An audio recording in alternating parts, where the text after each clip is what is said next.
नमस्कार मित्रों, आशीष नाइक जॉब गुरु चैनल में आपका हार्दिक स्वागत है। एम्प्लॉयर आपके अंदर किन क्वालिटीज को देखता है, इस विषय पे हम लोगों ने काफी वीडियोस पहले भी बनाए हैं और आगे भी बनाते रहेंगे। एक में वो चैनल ऐसा है जो आपको एम्प्लॉयर के पॉइंट ऑफ व्यू से ये बता रहा है कि आपके अंदर किन क्वालिटीज का होना बहुत जरूरी है। अगर वो क्वालिटीज आपके अंदर उसको दिखती है तो आपको जॉब मिल जाएगा, आपका सिलेक्शन हो जाएगा। तो ऐसी ही एक और क्वालिटी होती है। आज की वीडियो का टॉपिक है प्रॉब्लम सॉल्विंग एबिलिटी। इसका मतलब है कंपनी में अगर बहुत वैरायटी ऑफ डिफरेंट टाइप्स के प्रॉब्लम होते हैं, आप जिस पोस्ट को अप्लाई कर रहे हो उस पर्टिकुलर एरिया में भी बहुत सारे प्रॉब्लम्स नजर आते हैं। क्या आपके अंदर उन प्रॉब्लम को सॉल्व करने की एबिलिटी है? तो ये आपके द्वारा चेक किया जाएगा। देखिए, अलग अलग तरीके के क्वेश्चंस हो सकते हैं। Simple question, complex question. Complex question में भी दो तरह के और पॉसिबल क्वेश्चन होते हैं।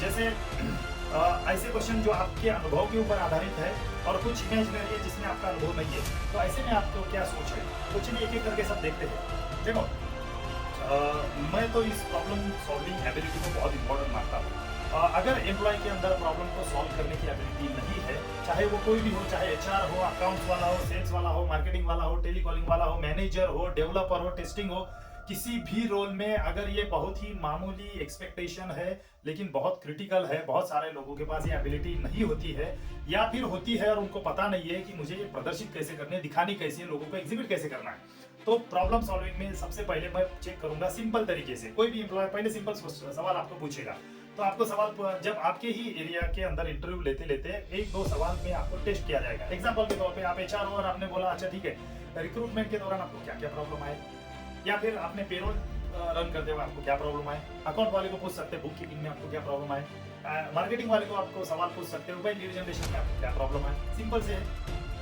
कोई बहुत टेढ़ा सवाल तो पूछा नहीं है। या फिर इन प्रॉब्लम में से एक पे वो जोर दे सकता है, अच्छा ठीक है, डिजिटल मार्केटिंग करते समय एसईओ के अंदर क्या प्रॉब्लम आए आपको और आपने उसको कैसे सॉल्व किया। तो सिंपल था जो फटाफट आप बता सकते हो। ठीक है, तो अगर आपने ये प्रॉब्लम सॉल्व किया है तो यहाँ पर आपको दो एडिशनल स्किल का इस्तेमाल करते हुए अपने सोल्यूशन को बताना है। कम्युनिकेशन स्किल, जिसमें क्लैरिटी का होना, अपने थॉट्स को प्रॉपर तरीके से कंपाइल करना, और दूसरी स्किल होती है कॉन्फिडेंस के साथ उसको बताना। इसके साथ अगर आप इनको बताओगे तो आपका बेनिफिट क्या होता है कि इंप्रेशन, मतलब जो आप पहुंचाना चाहते हो उसमें आपको मैक्सिमम एडवांटेज मिलता है। तो प्रॉब्लम को सॉल्व करने का कॉम्प्लेक्स क्वेश्चन भी आ सकता है। कॉम्प्लेक्स क्वेश्चन जब आता है तो दो तरीके के हो सकते हैं, या तो आपने पहले उसको सॉल्व किया है, मतलब आपके पास वो एक्सपीरियंस है, और दूसरा आपके पास एक्सपीरियंस नहीं है तो इमेजिनरी क्वेश्चन है। तो अब आपको क्या करना है, देखिए सिंपल है, जो आपको पहले से पता है, जिसका एक्सपीरियंस है, तो उसको बताना कैसे है।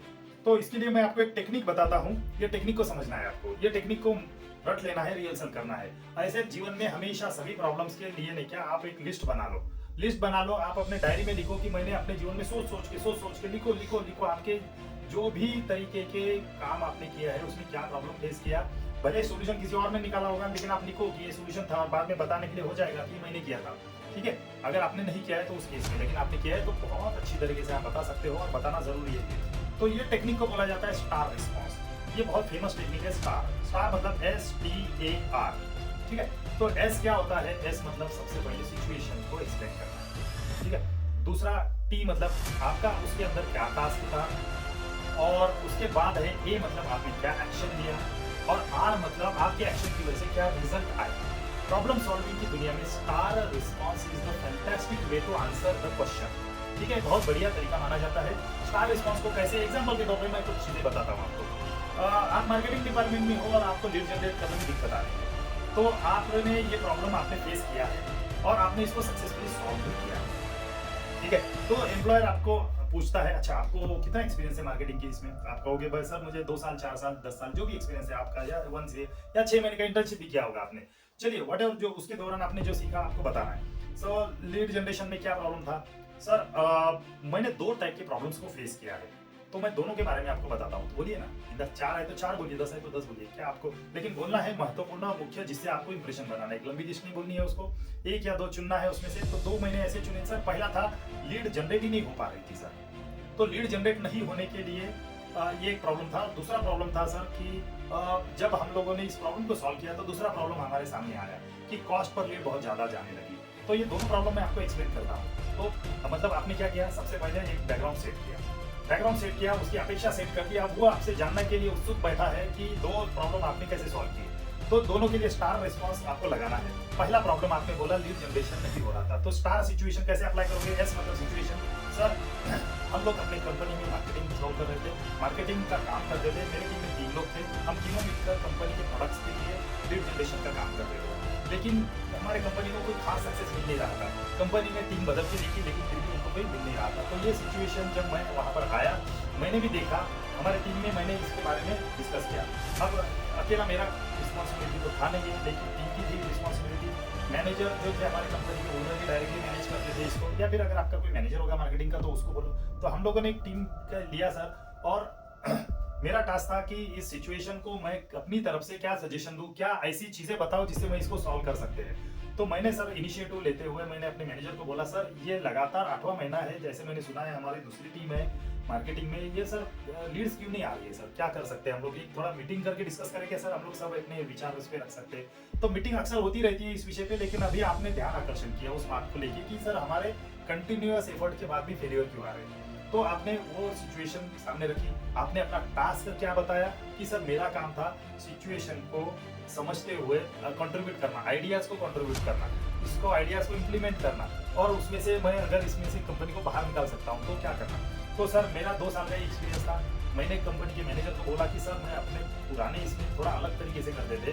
तो यहाँ पर मैं हम लोग कुछ डिस्कस करेंगे। सर पॉइंट नंबर 1 ये है कि आपकी कंपनी में जो वेबसाइट है वैसे वो बहुत खराब है, तो बहुत खराब है। तो मुझे क्या लगता है सर कि ये प्रॉब्लम मुझे नजर आता है कि लोग आते हैं, उनको खराब वेबसाइट की वजह से वो ये मानते हैं कि ये बिजनेस खराब है, कंपनी खराब है, इनके प्रोडक्ट भी अच्छे नहीं होंगे, क्योंकि ये अपने आप को दिखाने का तरीका जो होता है वेबसाइट की डिलीवरी खराब है। तो ये प्रॉब्लम है सर। दूसरा, खराब वेबसाइट के साथ साथ हमारा एसईओ भी नहीं है, डिजिटल मार्केटिंग में हम लोग ज़्यादा स्पेल भी नहीं करते, हमारा बजट भी नेग्लिजिबल है, और हम लोग ट्रेडिशनल वे ऑफ मार्केटिंग कर रहे हैं। तो ये मेरा मार्केटिंग मैनेजर को मालूम था, लेकिन मैंने उनको ये बोला, सर क्यों ना हम लोग थोड़ा सा बजट हम लोग अपनी वेबसाइट को रिफर्बिश करने में लगा दें, वेबसाइट को कुछ ऐसा बनाते हैं जो अट्रैक्टिव। सर 1 महीने के अंदर अंदर हमारा ये प्रॉब्लम सॉल्व हो जाएगा। दूसरा सर, हम लोग ट्रेडिशनल तरीके से जो करते हैं उसमें क्लाइंट की इंक्वायरी अगर आती है तो वो कन्वर्ट हो नहीं पा रही है। ठीक है, क्यों नहीं हो पा रही है? क्योंकि पॉइंट नंबर 1 ये है कि हम लोग क्लाइंट को जो चीजें दे रहे हैं वो इन्फॉर्मेशन ब्रोशर है, प्रोडक्ट का कैटलॉग है, प्राइसिंग का कैटलॉग, ये सब चीजों में डिफेक्ट है सर, ये खराब है, इनकी क्वालिटी भी अच्छी नहीं है सर।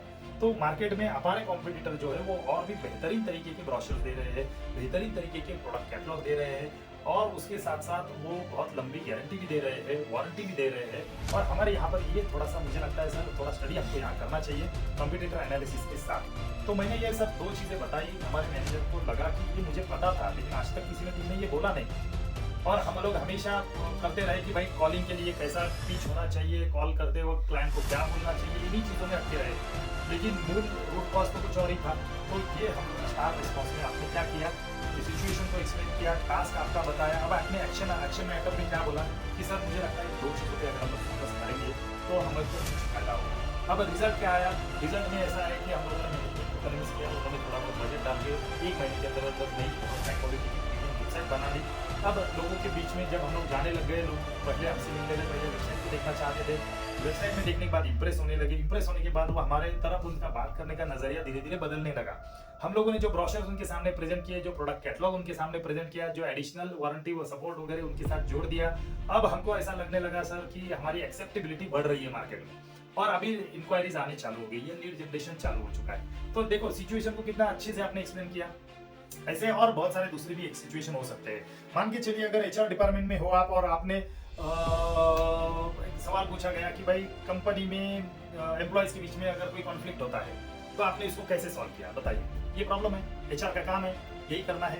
तो अब आपको फिर से स्टार रिस्पॉन्स, सिचुएशन क्या है एक्सप्लेन करो कि मैं एचआर में था, मेरा काम था कि सभी एम्प्लॉयज की प्रॉब्लम को सॉल्व करना। एक सबसे बड़ा प्रॉब्लम मेरे सामने ये आया कि दो एम्प्लॉय एक दूसरे के साथ हमेशा कॉन्फ्लिक्ट जोन में रहते थे, हमेशा एक दूसरे के साथ टकराव की स्थिति में रहते थे। तो एक बार उनके दोनों के बीच में बहुत बड़ा झगड़ा हो गया। अब ये चीज़ जब मुझ तक पहुंची तो फिर मेरा काम क्या था, अब टास्क क्या था, अपनी सिचुएशन बोल दिया, अब आप टास्क बोलना शुरू करते हो। अब मेरा काम था कि ये प्रॉब्लम को इमीडिएटली हैंडल करना है, इसको टेम्पररी भी रिजॉल्व करना है, और एट द सेम टाइम ये परमानेंट सोल्यूशन भी इसका निकलना चाहिए। तो ये मैंने अपने दिमाग में रखा, और फिर मैंने एक्शन क्या लिया। एक्शन मैंने लिया कि दोनों को मैंने बुलाया, एक एक करके बुलाया और मैंने पता लगाने की कोशिश की कि रूट कॉज क्या है। देखिए, किसी भी प्रॉब्लम को सॉल्व करने से पहले आपको रूट कॉज का पता होना जरूरी है। मतलब एग्जाम्पल के तौर पे अगर आपके घर में टीवी खराब होता है तो आपको पता ही नहीं है कि प्रॉब्लम किधर है। आप टीवी को देखते रहोगे रिजॉल्व करते रहोगे, लेकिन आपका जो जो टाटा स्काई का डिब्बा है उसके अंदर खराबी थी, तो टीवी को रिपेयर करके करना क्या है। इसलिए आपको बहुत बहुत इंपॉर्टेंट है ये बात की रूट कॉज अगर नहीं पता है तो प्रॉब्लम का सॉल्यूशन नहीं मिलेगा। अगर आप डॉक्टर के पास जाते हो और आपको खांसी है और बहुत दिनों की खांसी है, वो आपको कफ सिरप पे कफ सिरप दिए जा रहा है, लेकिन प्रॉब्लम कफ सिरप की वजह से खांसी नहीं थी, ये एलर्जिक कफ था। तो एलर्जिक कफ ये बहुत दिनों के बाद पता चला, जिसकी दवाई पूरी तरह से अलग होती है, जिसका कफ के साथ कोई संबंध नहीं होता है। एलर्जिक कफ एक सिम्टम होता है, कोई एलर्जी को सप्रेस करोगे तो अपने आप कफ चला जाएगा। तो ये रूट कॉज पता होना चाहिए। रूट कॉज पता नहीं तो दवाई नहीं दे सकते, इलाज नहीं कर सकते। तो चलिए वापस आते हैं एक्शन की बात। आपने एक्शन क्या लिया? आपने एक्शन लिया कि दोनों को मैंने एक एक करके बुलाया। मैंने पहले आदमी से उसका पॉइंट ऑफ व्यू समझा। देखिए, दुनिया में हमेशा किसी भी कॉन्फ्लिक्ट में हर व्यक्ति अपने आप को निर्दोष साबित करना और सही साबित करने के पीछे रहता है। वो हमेशा कभी भी अपनी गलती मानता नहीं, वो दूसरे को ही हमेशा कसूरवार ठहराने की कोशिश करता है। तो कॉन्फ्लिक्ट में मैंने ये मेरे दिमाग में बहुत क्लियर था, तो मैंने उसका पॉइंट ऑफ व्यू समझा। जाहिर सी बात है, उसने दूसरे के बारे में ही बताया, उसकी गलती ये है वो है। और फिर मैंने ये समझने के बाद दूसरे को बुलाया, दूसरे का पॉइंट ऑफ व्यू समझा, ओरिजिन कहाँ पर हुआ, प्रॉब्लम की शुरुआत कहाँ पर हुई। तो कई बार ऐसे कॉन्फ्लिक्ट से लगता है कि आज झगड़ा हुआ, लेकिन इसकी शुरुआत आज नहीं हुई है।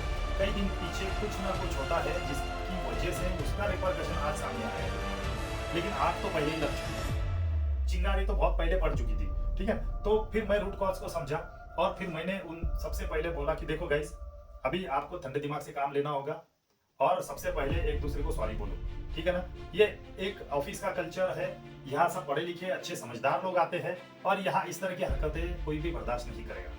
तो आपको पहले क्या करना है, शॉर्ट टर्म सॉल्यूशन उसको बताना है। मुझे पता था कि मैं ये शॉर्ट टर्म सॉल्यूशन बताने जा रहा हूँ। मैंने इसको प्रॉब्लम का ऐसा किया कि दोनों की शेक हैंड करवा दी और तुरंत उनको बोला कि आज के बाद आप झगड़ा नहीं करोगे। लेकिन ये टेम्पररी था, मुझे पता था। मैंने परमानेंट सॉल्यूशन पे भी काम किया। मैंने पता लगाया दोनों में से एक बंदा जो है, इसके अंदर दूसरे डिपार्टमेंट की किसी चीज की ज्यादा अच्छे से स्ट्रेंथ नजर आ रही है। मान के चलिए वो दोनों मार्केटिंग के थे, तो मैंने एक का देखा इसमें सेल्स की क्वालिटी, उसको मैंने सेल्स डिपार्टमेंट में शिफ्ट किया। या फिर मैंने दोनों का लोकेशन शिफ्ट, दोनों में से एक का लोकेशन शिफ्ट किया। या फिर टीम, किसी को मैंने डिजिटल मार्केटिंग की टीम में डाला, किसी को फील्ड मार्केटिंग की टीम में डाला। ऐसे मैंने क्या किया, परमानेंट दोनों का सेपरेशन किया, ताकि दोनों एक दूसरे के सामने ना आए, बार बार टकराव ना हो। परमानेंटली प्रॉब्लम को सॉल्व कर दिया। अगर मैं ये नहीं करूंगा तो 4 दिन बाद फिर से नई चिंगारी, फिर से नया टकराव, फिर से नया कॉन्फ्लिक्ट, इस तरह से होगा। तो आपको हमेशा सिचुएशन को इस तरह से बताना है। तो ये होगा आपका स्टार रिस्पॉन्स आप इन चीज़ों के लिए जो आपने एक्सपीरियंस किया है। अब आते हैं ऐसी चीज़ों के लिए जब इमेजिनरी क्वेश्चन है, कॉम्प्लेक्स है, तो इसको आंसर कैसे करें। इसको आंसर करने की भी टेक्निक बहुत ही इसी तरह से सिंपल है आपके लिए। मैं सिंप्लीफाई करके बता रहा हूँ कि 3 स्टेप मेथड आपको फॉलो करना है। पहली स्टेप में पूरा प्रॉब्लम आपको समझना है, उसके प्रॉब्लम का परिप्रेक्ष्य समझना है। मान के चलिए आपको सवाल पूछा गया कि भाई कस्टमर सपोर्ट में मुझे कंपनी को जो है रेटिंग अच्छी नहीं मिल रही है, रेटिंग अच्छी नहीं मिल रही है। ठीक है ना, रिव्यू में रेटिंग अच्छी नहीं मिल रही, ये प्रॉब्लम है, ये प्रॉब्लम है। और आप कस्टमर सपोर्ट डिपार्टमेंट में बैठे हो, तो अब आप कैसे इसको हैंडल करोगे बताओ। अब ये प्रॉब्लम आपने पहले कभी नहीं किया है सॉल्व, तो आपके लिए तो इमेजिनरी हो गया ये। तो आपको क्या करना है, सर पहले तो मैं इस पूरे प्रॉब्लम को पूरे डिटेल में समझने की कोशिश करूंगा। सर ये प्रॉब्लम कहाँ से उत्पन्न हुआ है, आप कौन से फीडबैक की बात कर रहे हो, लिंक्डइन पे फीडबैक है या गूगल पे फीडबैक है या फिर किसी और तरीके से मार्केट में अलग तरीके से फीडबैक दिया जा रहा है, जो माउथ टू माउथ पब्लिसिटी वाला फीडबैक है, किसकी बात कर रहे हो। तो पहले वो समझूंगा, उसके बाद मैं ये समझूंगा कि सर क्या ये फीडबैक इस जगह पे है तो सभी जगह पे वैसे ही आप लिंक्डइन पे, फेसबुक पे, इंस्टाग्राम पे, यूट्यूब पे सब जगह लोग इसी तरह से बात कर रहे हैं जैसे अभी गूगल पे बात कर रहे हैं, या फिर ये प्रॉब्लम सिर्फ यहाँ पर है और बाकी जगह सब कुछ अच्छा आ रहा है। तो इसका मतलब मैं पहले प्रॉब्लम की जड़ तक पहुंचूंगा। प्रॉब्लम की जड़ तक पहुंचने के बाद मुझे पता चलेगा कि कस्टमर क्यों नाराज है, कस्टमर नाराज क्यों है। तो अभी ये बड़ा प्रॉब्लम आपने देखा, क्रॉस तक पहुंचने की कोशिश की। अब आप इसको सेकंड स्टेप में छोटे छोटे टुकड़ों में डिवाइड करना है आपको। मतलब कैसे कि सर पहले तो मैं चेक करूंगा कि क्या मेरे कंपनी का प्रोडक्ट खराब था, पहले ये समझने की कोशिश करो सर। तो जितने भी रिव्यूज आए हैं मैं पढ़ूंगा, उसका रूट कॉज तक जाने की कोशिश करूंगा। दूसरा, मेरा प्रोडक्ट अच्छा है, प्रोडक्ट में दिक्कत नहीं है, अगर ऐसा नजर आता है क्या मेरे प्रोडक्ट के प्रति जो सर्विस में दे रहा हूँ उसमें खराबी है, वो सर्विस का मेथड मेरा बहुत बढ़िया है लेकिन सर्विस देने वाला व्यक्ति खराब है, तो उस व्यक्ति की वजह से कंपनी का नाम खराब हो रहा है। तो मैंने क्या किया सर, बड़े प्रॉब्लम को जो एक तरीके से एनालाइज करते हुए एक बंदे के उस पॉइंट तक पहुंचा कि ये बंदा रिस्पॉन्सिबल है उसके लिए। तो ये मैंने पता लगाया। अब तीसरा स्टेप होता है, मतलब बड़ा मैंने समझा, छोटे छोटे टुकड़ों में उसको डिवाइड किया। अब हर टुकड़े के लिए सोल्यूशन मैंने निकालना है कि सर प्रोडक्ट में प्रॉब्लम है तो प्रोडक्ट की सोल्यूशन निकालो, अगर प्रोडक्ट अच्छा है, सर्विस में प्रॉब्लम है तो सर्विस का बेटर। देखो, किसी भी सोल्यूशन को 3 तरीके से आप सॉल्व कर सकते हो। पहला, या तो कोई टूल इस्तेमाल करो, या तो कोई टेक्निक इस्तेमाल करो, या फिर इम्प्रूव्ड ह्यूमन रिसोर्स वहां पर डिप्लॉय करो। 3 तरीके से आप उसको सॉल्व कर सकते हो। कि बंदा अच्छा है लेकिन उसके पास ना टूल है ना टेक्निक है, तो फिर करोगे क्या? वो तो willing he is willing to do that. तो आप उसको बोलो कि भाई ठीक है, उसका ट्रेनिंग प्रोग्राम करो कि मैं आपको बेटर टूल देता हूँ, बेटर टेक्निक देता हूँ। आपके पास टूल भी है लेकिन टेक्निक नहीं है, तो टेक्निक डेवलप करो, प्रोसेस डेवलप करो, कैसे करना है इस चीज़ को। तो ये तीनों तरीके से मैं प्रॉब्लम का सोल्यूशन निकालूंगा। मुझे उनको बस पता पड़ गया, तीनों का मैं सोल्यूशन निकालूंगा। हो सकता है मेरा बंदा बात करने में अच्छा नहीं है, या फिर वो बंदा कस्टमर सपोर्ट के लिए सूटेबल ही नहीं है, तो मैं या तो बंदे को बदल दूंगा, या फिर बंदा सूटेबल है विलिंगनेस है पर उसको बात करने का तरीका पता नहीं था, और क्योंकि उसको एक्सपीरियंस नहीं था, या एक्सपीरियंस था तो कुछ और जगह का एक्सपीरियंस था, कस्टमर सपोर्ट का एक्सपीरियंस नहीं था, तो आपको उसको रिट्रेन करना पड़ेगा, उसकी ब्रेन को रिवायर करना पड़ेगा कि भाई साहब आप इस तरह से बात नहीं कर सकते कस्टमर को। आपको हाथ जोड़ के प्रणाम करके उनके साथ बहुत पोलाइटली पेश आना है, तो कस्टमर का दिल जीतना है। आप कस्टमर के साथ एरोगेंटली बात नहीं कर सकते। अगर करोगे तो देखो ये गूगल पे 50 कितने खराब रिव्यू आ गए, अब इसको कैसे सॉल्व करोगे? तो सर आगे ना हो इसकी मैं खबरदारी लूंगा इस तरह से। और अब बात आती है कि जो पहले 50 खराब रिव्यू आए हैं उसका क्या करना है। तो सर इन सब लोगों तक मैं पहुंचने की कोशिश करूंगा। इनके नाम, ईमेल आईडी से मैं पता लगाऊंगा ये हमारे पास कौन थे, उनका फोन नंबर से मैं उनके पास पहुंचूंगा, उनके पास क्षमा याचना, अपने सर्विस को कॉम्पनसेशन के लिए मैं आपको क्या बेहतर कर सकता हूं, अगली बार मैं आपको ये सर्विस फ्री में दूंगा सर, आप चिंता ना कीजिए, अब मैं आया हूं, अब आपका ये प्रोडक्ट जो है सुरक्षित है, हाथों में है। ऐसा कुछ तो बोलिए, कुछ तो कीजिए, ताकि 50 में से 25 तो कम से कम उसकी आपकी इस अटेम्प्ट की वजह से खुश हो जाएंगे, तो वो फिर हो सकता है जाके फीडबैक बदल देंगे।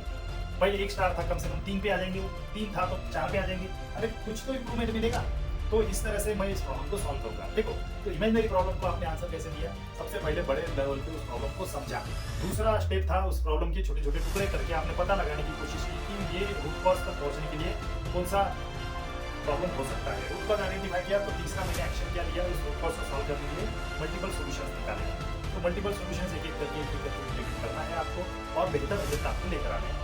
इस तरह से ability to solve the problem जो होता है, ये बहुत इंपॉर्टेंट चीज होती है। मैंने बहुत सारे एग्जांपल दिए, लेकिन मैं हज़ारों और दे सकता हूँ और नई नई तरीके से बातचीत कर सकता हूँ। प्रोवाइडेड आपने इसको सुना है, समझा है, और अगर आपके पास बहुत सारे क्वेश्चन जरूर है, मैं जानता हूँ आपके दिमाग में, प्लीज लिखिए, कमेंट लिखिए और प्लीज सवाल पूछिए। मैं आपके लिए उन सभी सवालों पे कुछ वीडियो बनाऊंगा। ठीक है, इंडस्ट्री के बड़े बड़े एक्सपर्ट सीईओ को या फिर किसी डिपार्टमेंट के हेड को, सीएक्सओ को मैं लेकर आऊंगा। उनके मुंह से भी आप सुन पाओगे कि किस तरह से वो प्रॉब्लम को सॉल्व करते हैं। इन सब चीजों को सुनने के बाद आपका दिमाग, आपका इंटेलिजेंस, आपका एक्सपीरियंस जो भी है ये बढ़ता जाएगा, बढ़ रहा है। और मैं निश्चित तौर पे आपको बता सकता हूँ कि इस तरह से क्रिटिकल थिंकिंग करने के बाद आप इंटरव्यू में इस तरह के सवालों के जवाब बहुत बेहतर तरीके से दे पाओगे। आपको जॉब मिले, यही हमारा पैशन है। आशीष नाइक जॉब गुरु में बने रहने के लिए धन्यवाद। Thank you.